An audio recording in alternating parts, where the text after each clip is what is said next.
Halo, perkenalkan nama saya Daryl Joshua Alejandro, NIM, NIM 004.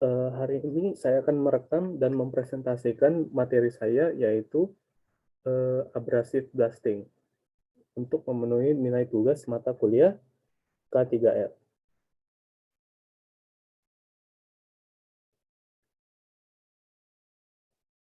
Untuk presentasinya ini saya akan membahas 3 poin. Tidak perlu banyak-banyak, saya akan membahas metode abrasive blasting mulai dari definisi, prinsip yang dipakai, jenis yang umum setidaknya, lalu ada risiko dalam abrasive blasting, dan standar dan prosedur K3L dalam menjalani abrasive blasting. Tujuan dan prinsip abrasive blasting. Dalam tujuan abrasive blasting sendiri, kita bisa mengetahui dari artinya sendiri. Abrasif itu cenderung sifat yang merusak, di mana sifat merusaknya ini kita gunakan atau kita eksploitasi untuk menghilangkan karet-karet pada coating di lambung kapal. Nah, bisa coating, yaitu cat-catnya kapal, maupun karatnya, maupun bagian pelat yang tidak sejajar atau tidak sama ketebalannya. Dan bisa juga biofouling atau yang kita kenal sebagai pembersihan organisme-organisme laut. Prinsipnya ya, kita sudah tahu sebelumnya abrasif itu merusak, di mana kita bisa tahu sendiri dari referensi uji merusak atau destructive test, di mana ada istilah uji impact. Nah, uji impact sendiri itu kita masukkan atau kita gabungkan konsepnya dengan abrasive blasting, di mana blasting ini memanfaatkan silika, pasir silika, maupun bahan-bahan yang lainnya. Jenis abrasive blasting.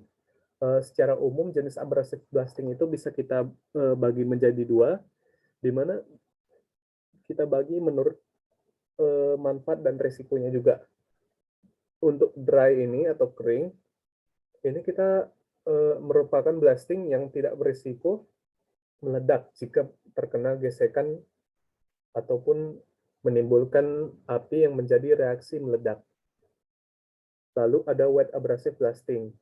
Wet abrasive blasting bisa dibilang tekanannya menjadi lebih besar pada bagian atas kapal, dan tekanan udara di luar kapal dan tekanan pada bagian bawah kapal lebih kecil dari tekanan udara di luar kapal.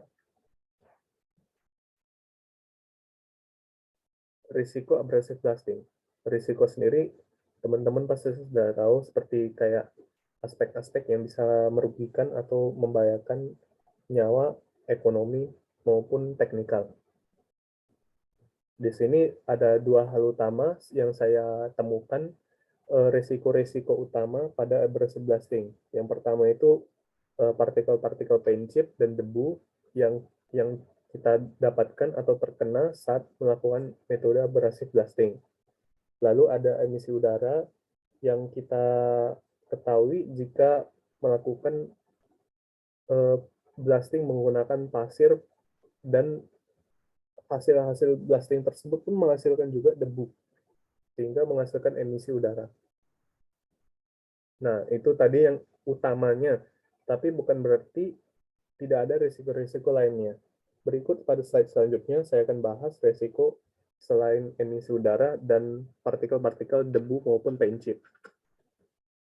Nah, ada debu silika. Seperti yang saya bilang, abrasive blasting atau sandblasting kerap menggunakan debu silika. Namun, apakah teman-teman tahu bahwa debu silika sendiri bisa menyebabkan silikosis? Teman-teman bisa silakan cari di jurnal kedokteran silikosis sendiri. Di sini saya tidak memasukkan karena terlalu banyak penjelasannya.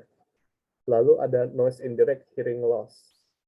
Ini merupakan risiko jika seorang pekerja melakukan metode abrasive blasting ini berkali-kali dalam pekerjaannya. Nah, kita tahu sendiri bahwa tekanan udara itu bisa menyebabkan kebisingan dan juga gesekan dari pasir silika terhadap lambung kapal tersebut menyebabkan kebisingan. Kesempatan terbakar dan ledakan. Pergesekan antar permukaan benda dan media pasar blasting dapat menimbulkan percikan api. Seperti yang saya bilang sebelumnya, kita memanfaatkan dry blasting untuk menghindari resiko-resiko seperti terbakar dan ledakan maupun meminimalisir. Lalu ada resiko keempat, high pressure equipment.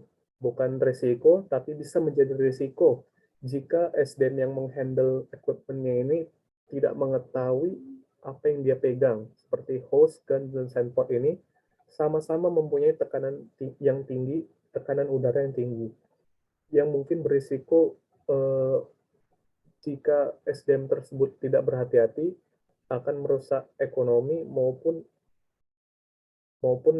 mekanik-mekanik dari alat tersebut jika terkena tekanan tinggi. Dan ya, yang pastinya nyawanya juga bisa terancam. Lalu bagaimana mencegah dan meminimalisirnya? Akan kita bahas selanjutnya. Nah, ini sudah saya jajarkan seringkas mungkin standar prosedur dalam abrasive blasting. Walaupun tidak bisa dijamin juga bahwa jika mengikuti standar prosedur ini bisa terhindar dari risiko. Tetap aja ada risiko sepersen sekecil mungkin dalam mengerjakannya. Pertama, regular surveying dan maintenance. Perlunya kerap dilakukan pemeriksaan terhadap peralatan sebelum digunakan, dan jika telah dilakukan pemeriksaan, perlunya dicatat dan dinotis bahwa ini alatnya perlu di-maintenance. Lalu meet the requirements. Dalam arti jika kita ingin memotong sebuah wortel, kita harus menggunakan pisau yang kerap tajam jika menembus bagian wortel tersebut. Yang saya maksud dari istilah saya tersebut bahwa perusahaan maupun SDM harus bisa membandingkan untuk pekerjaan mereka, di mana apakah tekanan ini sudah cukup untuk melakukan blasting, apakah tekanan ini terlalu over untuk melakukan blastingnya. Jadi kita harus mengetahui high risk work scheduling.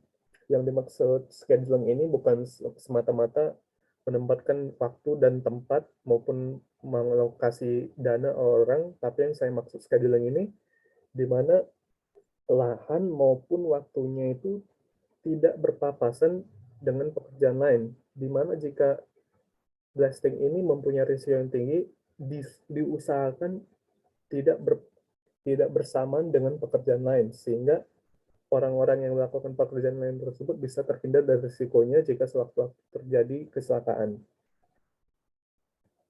High risk work site, ada yang saya bilang juga. Ideal human resources, ini karyawan yang diberi otoritas izin harus menggunakan APD yang dipersyaratkan dan harus terlatih dengan SOP blasting. Safety wire coupling, ini merupakan aspek teknikalnya ya kawan-kawan, bahwa safety wire atau kita bisa bilang coupling sendiri pada hostnya atau gun untuk mencegah bahaya mekanikal saat coupling terlepas. Ya, dan yang paling terpenting dalam aspek K3L itu ya pastinya safety. Safety equipment, safety gloves, safety boots, safety clothes. Teman-teman sendiri pasti sudah membahas ini pada semester sebelumnya, dan untuk teman-teman yang akan magang nanti pada tahun berikutnya, kerap jangan lupa menerapkan hukum-hukum K3L dalam magangnya, walaupun teman-teman sendiri belum mempunyai tanggung jawab. Sekian dan terima kasih, saya Daryl Joshua Alejandro. Inilah presentasi dari makalah saya dalam bentuk PowerPoint. Terima kasih kepada Pak Sarwoko atas pengampunya.